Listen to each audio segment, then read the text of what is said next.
ప్రతి అమ్మాయి చాలా అందంగా హీరోయిన్ లాగా ఉండేది.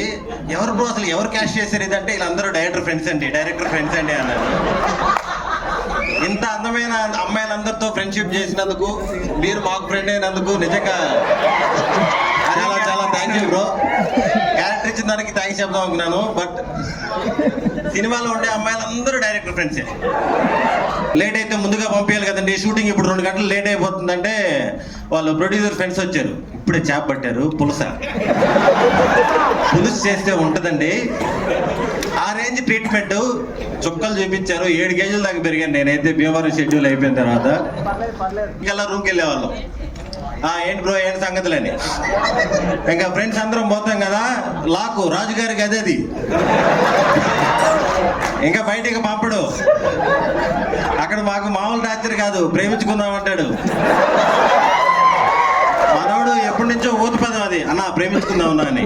అది వినడానికి చాలా బాగుంటది, కానీ దాన్ని పర్ఫెక్ట్ మీనింగ్ మనోడు కలిస్తేనే తెలుస్తుంది అండి. Happy new year. మేము చెప్పాలనుకున్నవన్నీ పెద్ద అని చెప్పేశారు, సో మేము చెప్పడానికి ఏం లేదు ఇంకా. అదే ఎంత చెప్పింది.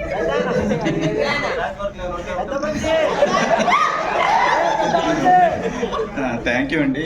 జుబ్బరంగా క్యారెక్టర్ చేశాను నేను ఈ సినిమాలో. ఇక్కడ బెండ్లో ఉంది కదా ఆ గెటప్. బేసికల్లీ ఆ గెటప్లో నేను చేస్తున్నాను అంటే నేనే నమ్మలేదండి. ఈ నొక్కలే నమ్మారు, అసలు ఎవరు నమ్మలేదు, ఈ నొక్కలే నమ్మారు. సినిమా మొదలైన తర్వాత, సినిమా అయిన తర్వాత ప్రతి ఒక్కరు నమ్మారు. రేపు పొద్దున్న రిలీజ్ అయిన తర్వాత కూడా మీరు నమ్ముతారని నేను ఆశిస్తున్నాను.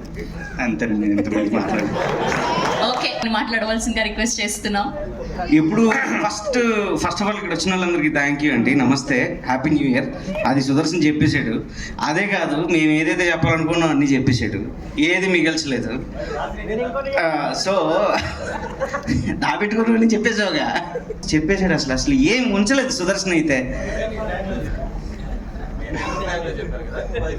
నువ్వు చేసిన గోదావరి సినిమా కదా, రిలీజ్ లాంగ్ ఎందుకు మాట్లాడావు?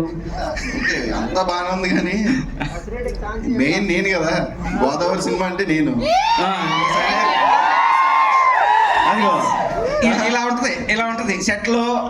ఓకే, షూటింగ్లో కానీ, షూటింగ్ అయిపోయిన తర్వాత కానీ ఇలాగే ఉంటుంది. గోదావరి సినిమా అంటే బాగానే ఉంది. నెల్లూరు నుంచి ఆయన తెచ్చారు, తెలంగాణ నుంచి ఈయన తెచ్చారు. ఓకే, మధ్యలో పక్కన ఊర్లు కాబట్టి ఓకే. బట్ హీరోయిన్ ఎందుకు చెన్నై నుంచి తెచ్చారు? ఆయన నన్ను అడుగుతావేంటి? అదే మిమ్మల్ని అడుగుతుంది, హీరోయిన్ ఎందుకు చెన్నై నుంచి తెచ్చారు? కాదబ్బా, ఏమనంటే అన్న కళ్ళు బాగున్నాయండి. గోదావరి సినిమాలో కేరళ నుంచి, ముంబై నుంచి వచ్చి చేస్తే పర్లేదు, కానీ పక్కన ఉన్న నెల్లూరు, హైదరాబాద్ నుంచి వచ్చి చేయకూడదా? మధ్యలో చెప్పాను నేను, మనం పక్కన కాబట్టి పర్లేదు అన్నాను. మీరు కాంట్రవర్సీ చేస్తున్నారు దీన్ని. హీరో అడిగారండి, హీరో కళ్ళు బాగున్నాయని చెప్పారు కదా, అప్పుడు నేను డిసైడ్ అయ్యాను. అటు సైడ్ నుంచి వచ్చింది, సినిమా సైడ్ నుంచి కాదు. ఓకే.